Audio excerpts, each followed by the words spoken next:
Hey, what's up? It's Annika and welcome back to my channel. It's time for another debt payoff update video. And this one is more exciting than last month's because I did make my first snowball payment towards my private student loan, which is very significant. It's basically a double payment, and my minimum payment is just under $1,400 monthly as like required and auto debited. But if you watched my making my first snowball payment video, then you know it was a fiasco. I had to call them. They were charging me a fee to pay extra towards my principal balance, which was just, it was so stupid. And I ended up making them refund it and having that not happen again. But yeah, basically my snowball is just around the same amount. It's like $1,300 something.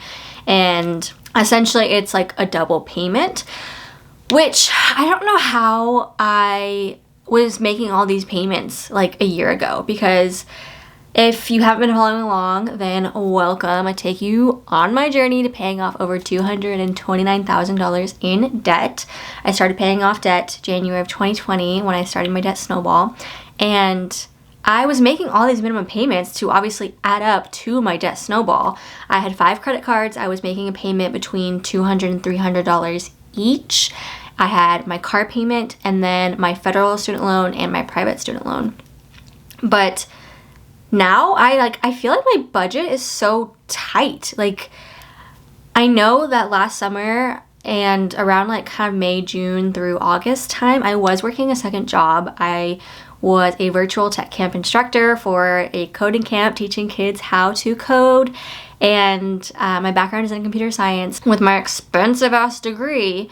But yeah, I was doing that on the side, and I did have between like $200 and $800 extra dollars coming in between those months, depending on how much I worked, which was fantastic. I was able to make so much progress, and I was able to buy my iPad and not have to worry about like financing it or anything, and I just saved up for it, which was really great. And I love using my iPad, by the way. Okay, sidetracked, but I just have I feel like I'm making so much less income, even though technically I did get a yearly raise at my company. But because I moved from Florida to Oregon, I now have Oregon state income taxes.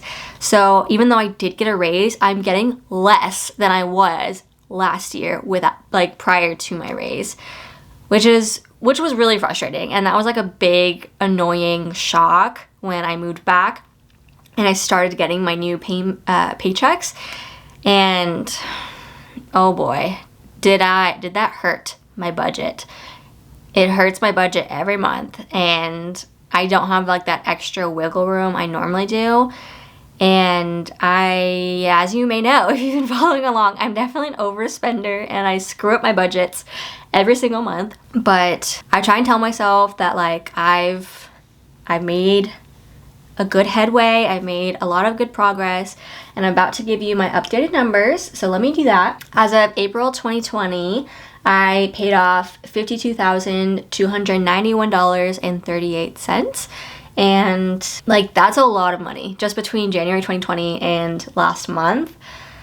That is so much money, and all of my credit card debt, my car debt, gone. But this student loan, man, I'm gonna say this in probably every debt payoff video from here on out. It's just so hard to want to pay it down. It's just such a monster. But anyway, my federal student loan, which I've paused payments on until October because no interest is accruing, that is still at $9,026.30, and it will be at that until October because I'm not making payments on it right now.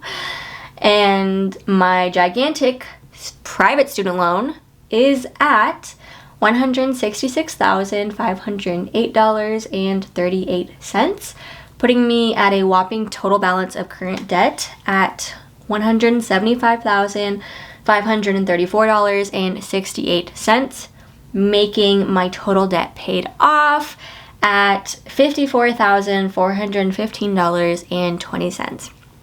So with that extra payment, my amount actually was able to go down like $2,000 essentially.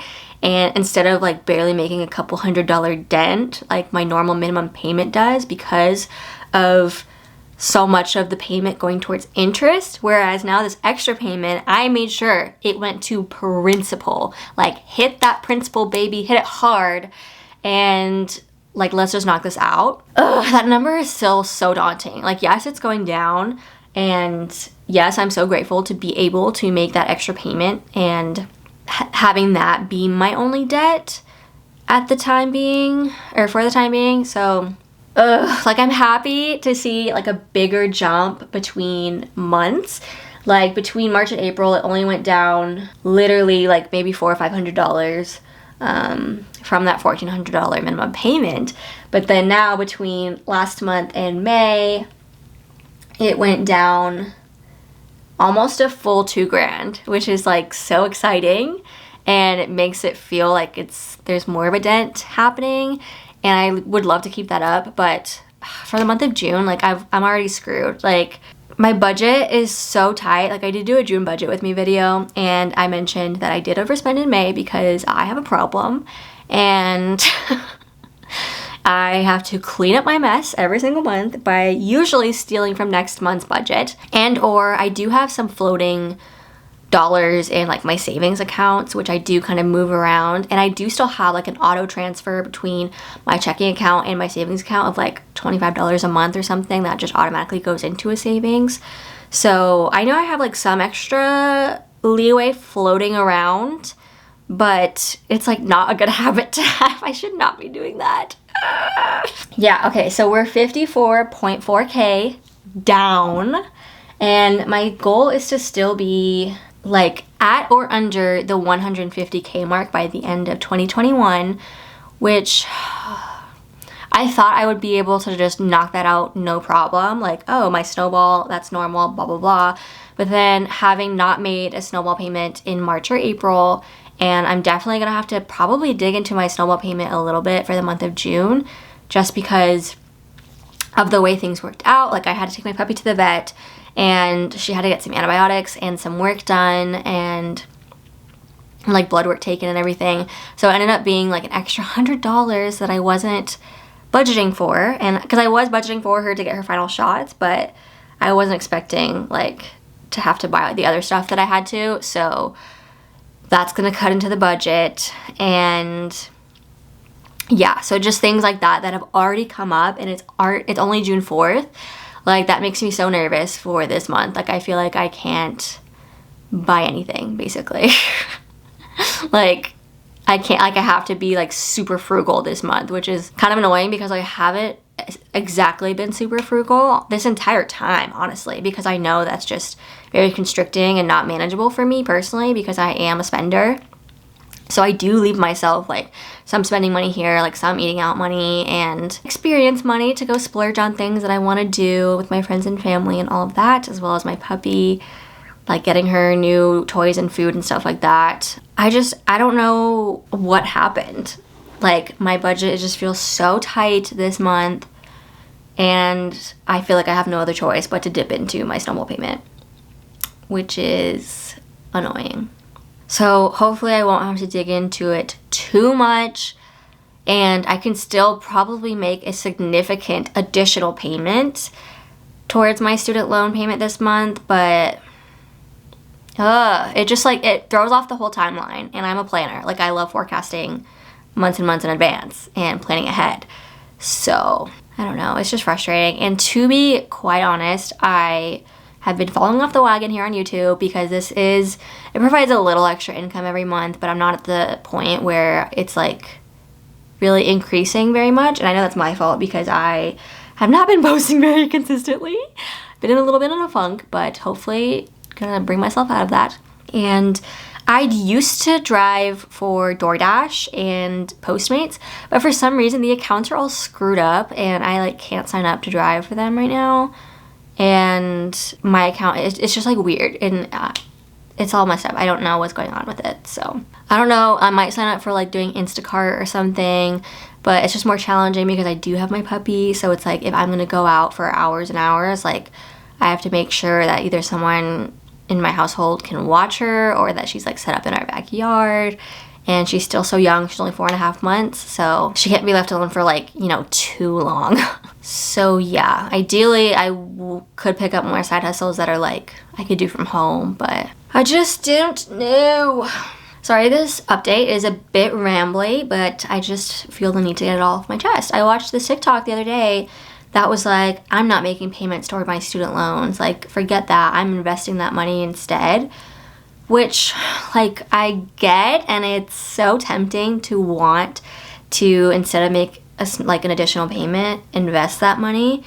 But I think in my case, my principal balance is just so high that I think it wouldn't make sense for me to do that. Like, I really want to learn about investing and start investing sooner rather than later, because compound interest, baby.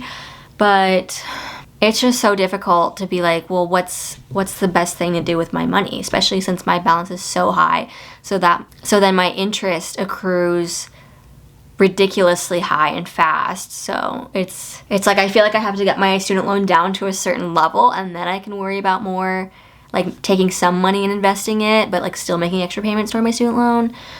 So I don't know. I think once I move back to Florida and don't have the Oregon income state taxes coming out of my paycheck every week, and I may or may not be more motivated to like create more content and more vlogs and more things like that, and just create more to like kind of build up that side hustle again, would probably help. So that's where I'm at. Long update, but yeah, if you want to continue following along on my journey, make sure you are subscribed to my channel and give this video a thumbs up if you did enjoy it. But thank you so much for watching, and I'll see you in the next one. Bye.